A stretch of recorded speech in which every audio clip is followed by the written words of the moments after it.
Like for my name to appear in someone's testimonial. And it's so easy to do that.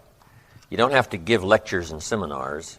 If you just recommend a book, that changed your financial future, recommend a book that helped you set goals, recommend a book that turned your life around, recommend a book that created better health, and you just pass that along to someone at a Tuesday breakfast, right? And someone later says, that book you recommended, I'm telling you, that started me reading, and then I read another one, and here's what's happened to me.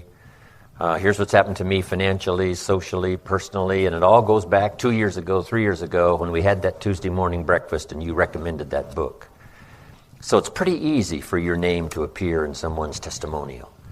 And I get great delight in traveling around the world and having that happen for me. Now someone says, Mr. Rohn, 20 years ago, 30 years ago, I sat in your seminar, you shared some ideas, here's what's happened to me, my family, my income. A man not long ago showed me the notes he took 23 years earlier. And he said, Mr. Rohn, I've used these notes all these years in my business life, my personal life, my family. He said, I've made my fortune. And he said, I want to thank you for these notes. And he had me sign them after 23 years. It was just incredible. And he said, when I took these notes, I was 18 years old. So he was just a teenager, sitting in the audience, taking all these notes, but the notes he kept for 23 years. And it was such great pleasure and excitement for me to sign those notes. So when your name appears in someone's testimonial, it's very exciting.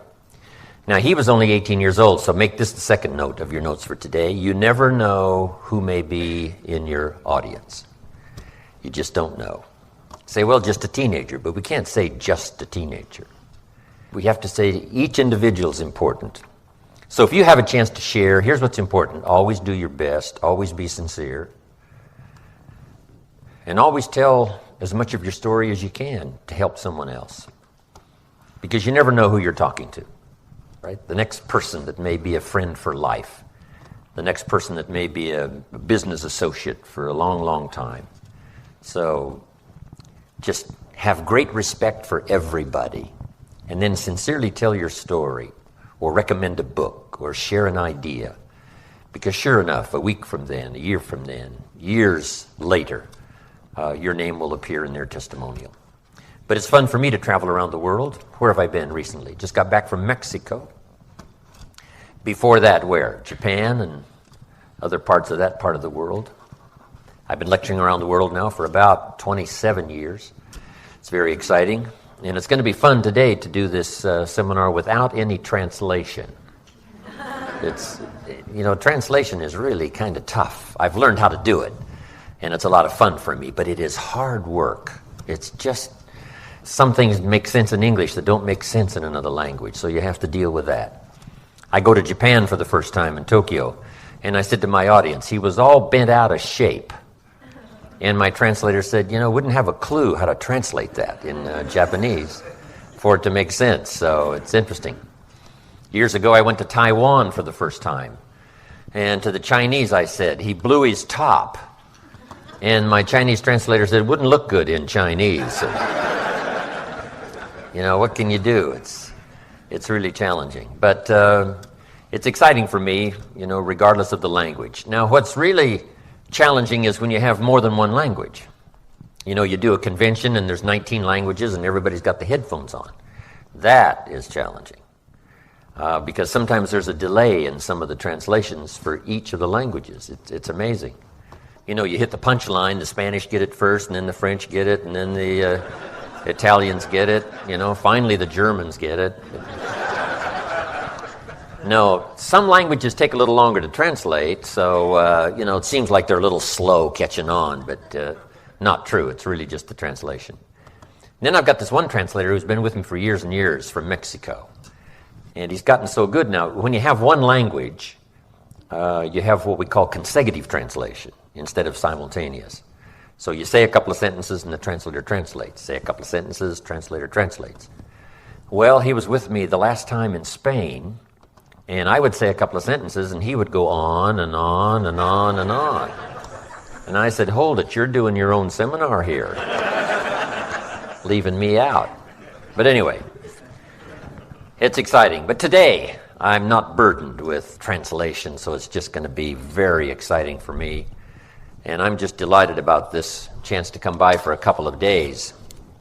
Here's what's exciting for me, to spend 2 whole days so that we've got some time. You know, when I give a convention speech, 1 hour, it isn't much time. And then I have a 1-day seminar, 3-4 hours. That seems to be so short. So this is really my favorite way to lecture and deliver my messages, in the 2-day, where we've got plenty of time to take good notes, plenty of time to ask some questions at the break, talk things over this evening with some friends maybe that you've come with, come back tomorrow, we'll gain some more momentum, and it's just going to be very exciting. So, time is running out, right, for the 20th century. I'd like to have you make these notes. Number 1, how to be prepared for the 21st century. A lot of the things I'm going to cover these 2 days is going to have that woven into it, being ready for the next century. But here's just a couple of thoughts up front. Number 1, I would suggest you have multiple skills. Learn more than one skill to be prepared for the next century. We've watched people, right, with only one skill the last 15 years. The company got downsized, their division got chopped, right? The guy lost his job, and he's now vulnerable because he only had one skill. So this would be a bit of wise advice. You know, take some extra classes and get prepared for the next century by being multi-talented and having more than one skill. I started developing multiple skills at age 25. They made me a millionaire by age 31, 6 years later. Part of it was investments and part of it was good luck. But I really revolutionized my whole financial program by learning more than one skill.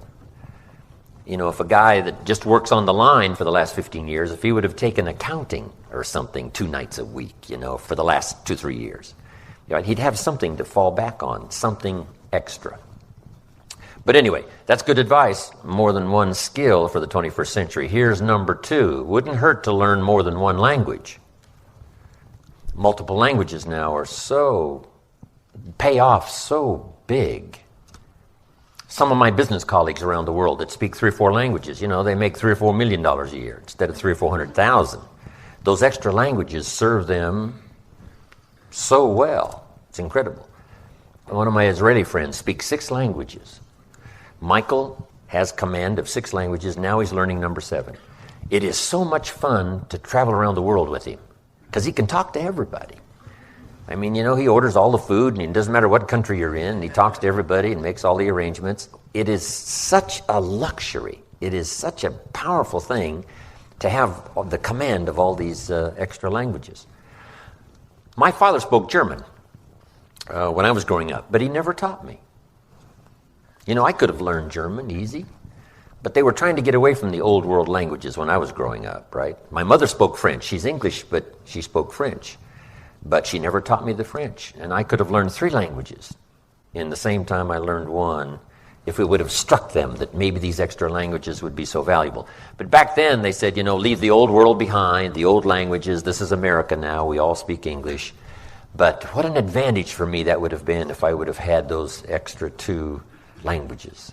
So that's part of my advice. Multiple skills, multiple languages. I asked a school teacher one time, how many languages can a child learn? Here's what she said: as many as you will teach them. They don't lack the capacity. They don't lack the intelligence. They certainly don't lack the curiosity. All they lack is a teacher. So remember that too with your children. Encourage them to learn that second, third language. Because the world is getting smaller and smaller. You know, it's unbelievable. I fly around the world now so easy. 14 hours later, from Los Angeles, I'm in Tokyo. Someone asked me, was it a tough trip? I said, no. 5 meals, 3 movies, and you're there. Right? I mean, how easy can it possibly be? I fly the Concorde. The Concorde, 3 hours from London to New York. It's incredible. The world is getting so small. If you fly the Concorde, you can have breakfast in Paris, lunch in London, and dinner in New York, all on the same day. It's staggering. If you fly the Concorde, you can see 2 sunsets in one day. If you're in London, you watch the sun go down. When you get to New York, you get to watch it go down the second time. You got to try that. It's unbelievable. You've always heard that the sun always comes up in the east? Not true. Not true. If you fly the Concorde west at 1,300 miles an hour, the sun comes up in the west. It is one of the most awesome sights to see, the sun coming up in the west. Incredible. So put that on your goal list. We're going to talk more about that tomorrow. Watching the sun come up in the west. Amazing. So anyway, the new century, let me give you my opinion of the next century, the next millennium. A new century, a new decade, 10 years, a new century, 100 years, and a new millennium, 1,000 years. We've had 6 millenniums of written history. We're about to enter the 7th. Some scholars hold great significance to this 7th millennium, that it's going to be a unique and dramatic time, and that's probably true. Technology, transportation, communication, it's unbelievable what's happened up until now, especially the last 100 years, especially the last 50 years. So here's what we started in the late part of this century, and it's a good note to make. What we hope is advanced civilization. The beginning of civilization says, let us learn to restrain the dark side of our nature, which everybody has. Who was it said, power corrupts, right? And absolute power tends to corrupt absolutely. So to become a civilized society, here's what we must do. Start early. You have to start with your own children to develop a civilized society.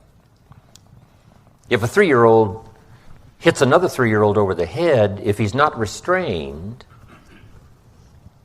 to become civilized, he will do it again. And if he's not further restrained, he may enjoy it. Now we have the beginning of a major uncivilized problem. So here's what civilization is. The restraint of power in its beginning form.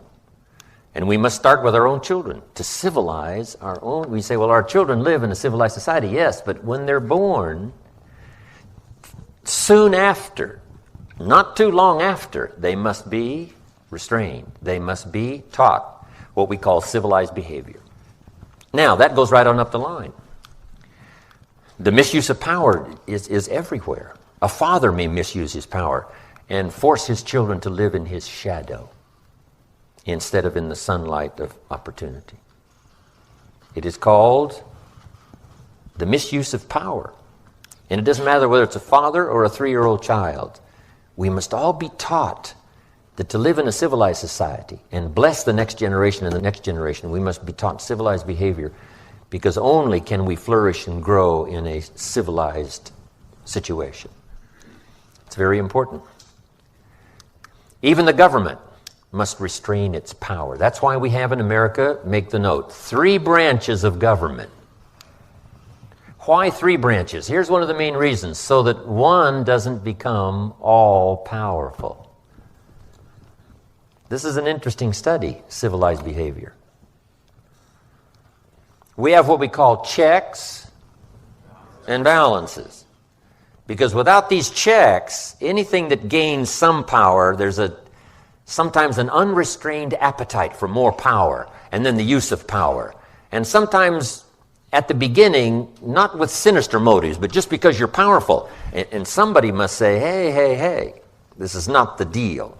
So we have 3 branches of government so that the power is more diversified and it doesn't fall into the hands of just one. After the Constitution was written, it didn't seem to be sufficient. Here's what was added to the Constitution, what? The Bill of Rights. To do what? To protect citizens from the power of their own government.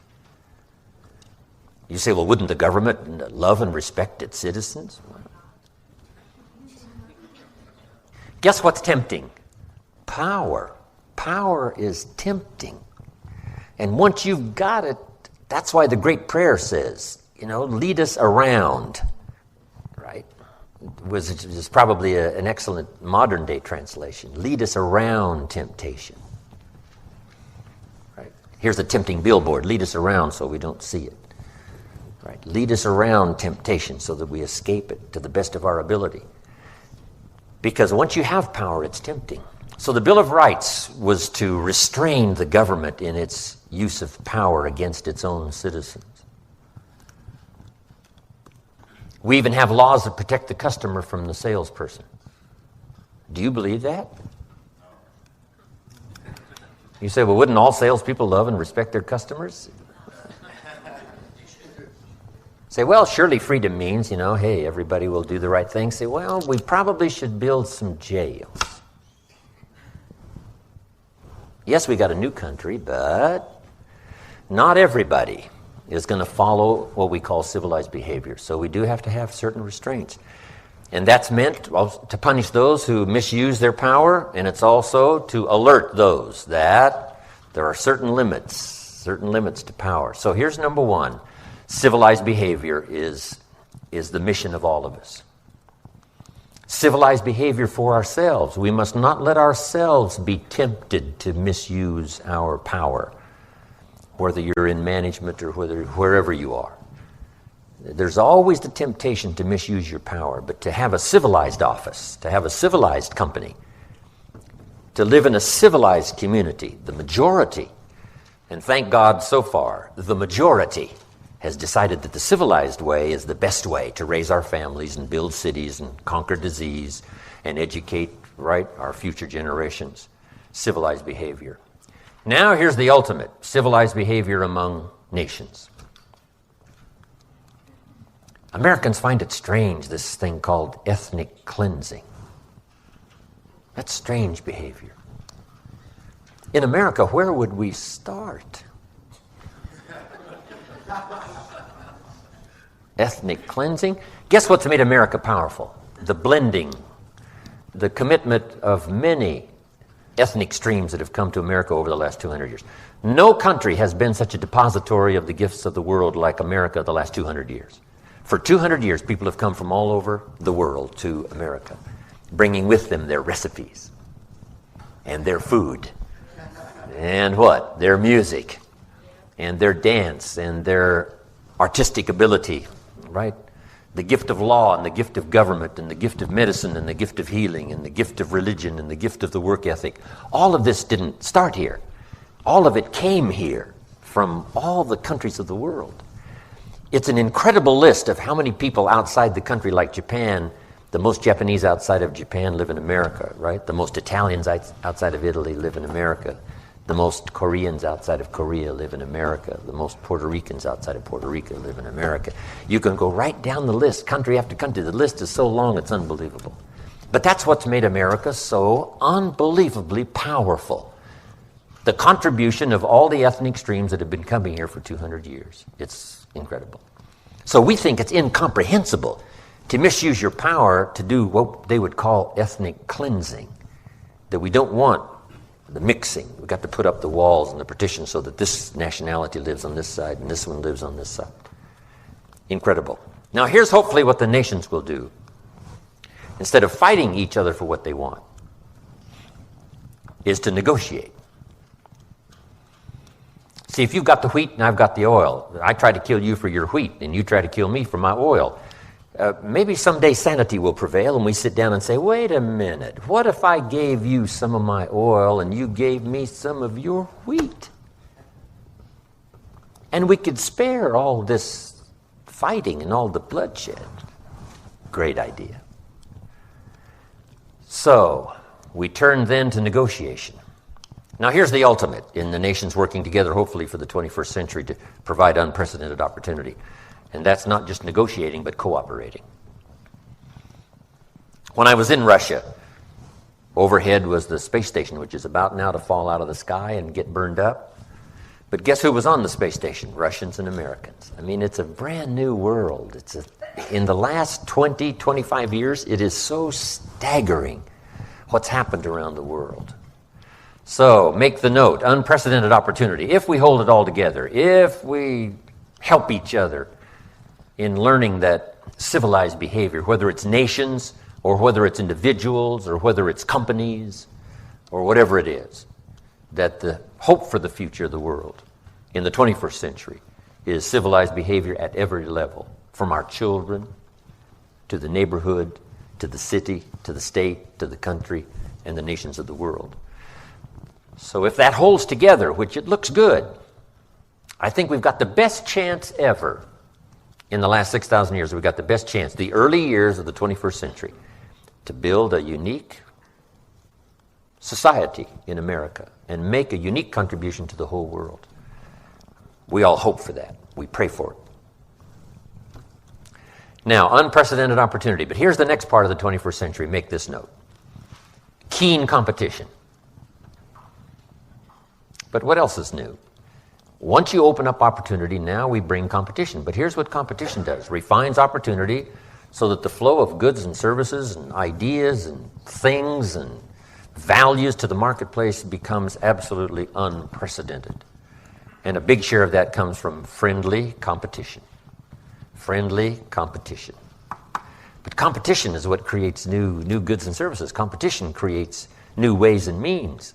Looking for a way to better serve the public, that kind of competition. So here's what you must be prepared for. Opportunity and competition. Here's what America now has a chance to play. The world game, right? The world game of economics.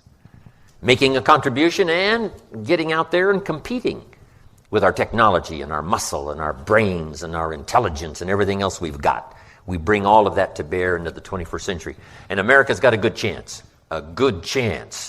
to win a unique share of the world market with our ability to not only learn languages, not only learn skills and be ready for all of that, but to learn to compete fairly, but to compete. Get up early, stay up late, come up with a new idea, go, go, go.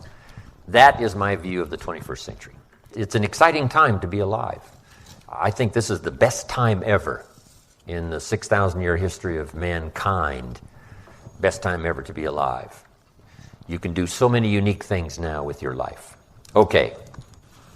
Now make these notes, what I hope you find here in this 2-day seminar. I want to fill up your notebook. Here's really what I want to do. Take what's in my notebook and my notes and get it in your notebook. Take what's in my head, get it in your head. What's in my heart, hopefully get it in your heart. Then here's what I want you to promise me, that you'll pass it on to somebody else. Can I see your hands? Promise? Okay. Okay, then I will continue. Because that's what's interesting. I haven't come just to do a seminar and get paid, because I don't need the money. Okay, I take the money, but I don't need the money. Because I made my fortune a long time ago. But here's what I do need. I do need to know that my stuff lives on. That's why it's so exciting when somebody shows me the notes they took 23 years ago.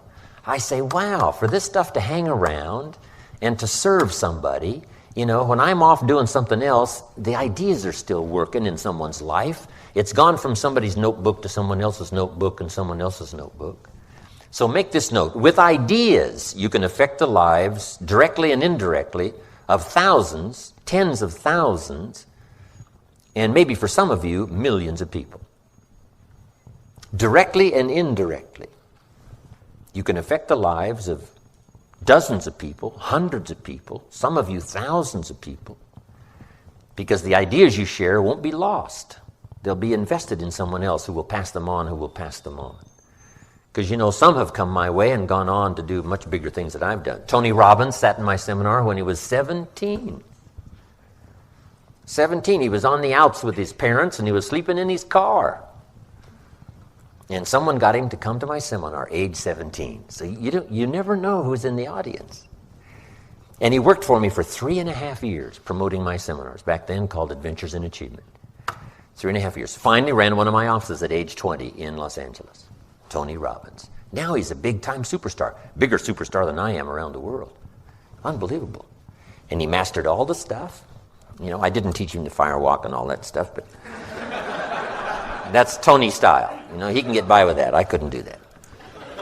I did say to him one time, Tony, you got to do water instead of fire. They'll come from all over the world.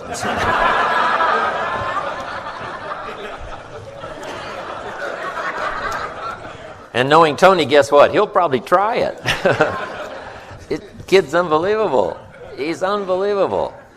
But around the world, now he's a bigger superstar than I am, by multiplied by who knows how many times. But see, that's very exciting for me. Here's what it does, and you might make this note, because you can do it with your children, and we can do it physically through our children, grandchildren, and on down the line. A chance for immortality. Another chance for immortality. When your ideas live on, your influence lives on in someone else, and then the next generation and the next generation. It's also possible for the evil to pass generation after generation. The old prophet said what? Sometimes the sins of the father have been visited on the second and the third and the fourth generation. It takes the fourth generation to finally get rid of some things that was started back in the first generation. But also the positive influence can be visited on the second, third, fourth generation, no telling how far. I've written so far, about 5 books. I have a vision someday, 100 years from now, when I'm gone, somebody's up in an attic going through a box of old dusty books. And there's one of my books, Seasons of Life. They blow off the dust, say, wow, this is an interesting book. And it affects their life, and then maybe they use it as a textbook to teach other people 100 years from now, after I'm long gone. And do you know what this gives me? A chance for a little more immortality, to live on, right, in some unique manner long after I'm gone. Okay? This is why teaching is so incredible. And this is why the greatest art in the world, the art of parenting, is so important, so that your influence can live on. Not just in your children, but the people that your children influence. And not just their children, not just your children and your grandchildren, but the people they influence. Right? The people your sons and your daughters influence, the people your grandchildren influence. So that the ideas that you stuck with and that you taught and that you carefully made sure they were nurtured in the minds and hearts and souls of your children, they go on and on and on. Okay? How long-ranging is the impact of an idea? And the answer is infinitely. It can go as far as you can imagine ideas, influence. Okay. So that's why I love to do seminars and have someone say, a year ago, Mr. Rohn, 5 years ago, 10 years ago. And I'm doing my best to improve and get better. I don't want the day to come when someone says, you should have heard Jim Rohn 10 years ago when he was really terrific.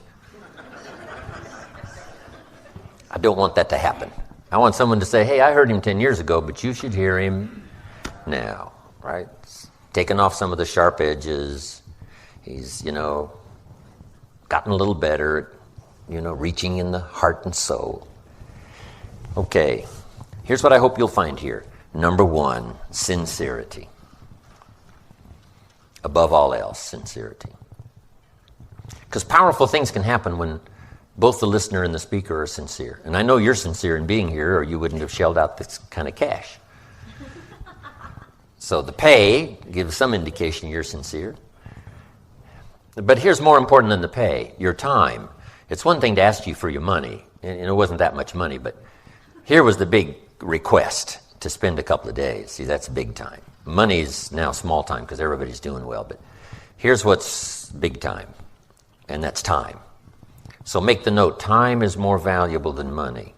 You can get more money, but you can't get more time.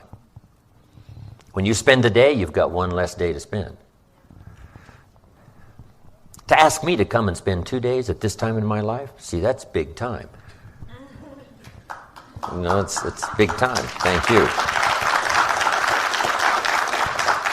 Because how many weekends have I got left? Not an unlimited supply. And when you get, it finally dawned on me the other day that I was now working on the second half of my life. That's an interesting revelation. I'm working on the second half. So, that, you begin to realize just a weekend is very valuable because you don't have an unlimited supply. Sometimes we get faked out just by the language. Somebody says, well, I got 20 more years. Jot this down. You've got 20 more times. When you say years, it's a little bit of a fake out. If you go fishing once a year, you've only got 20 more times to go fishing. 20 more times to go fishing if you go once a year. So sometimes you get, 20 more years. No, 20 more times. 20 more times. To make each time what? Very valuable if there's a limited supply. A limited supply. So with my limited supply, these days are very valuable for me. I could be spending this time with my children, my grandchildren, and, doing something else rather than spending it with you. But this is part of my life. My family knows that this is such an important part of my life that they loan me, actually, for a couple of days. But guess what they're going to ask me when this 2-day seminar is finished? Papa, was it worth it to take 2 whole days and go spend those 2 days with someone else besides us? And I've got to give them a good report. So take notes like crazy, even if you have to fake it, right? So I can tell my kids, no, everybody lean forward, no telling how many stories are going to come rolling out of the 2-day seminar, because my family gets excited about the stories, that of people affected by what I do, because they enjoy that part of my life as well. But anyway, sincerity. Here's a good point to make, though. Jot this note down. This is important. Sincerity is not a test of truth. I hope you will find me sincere. But sincerity is not a test of truth. We must not make this mistake in saying, he must be right, he's so sincere. See, that would be a mistake. Here's why. It's possible to be sincerely wrong.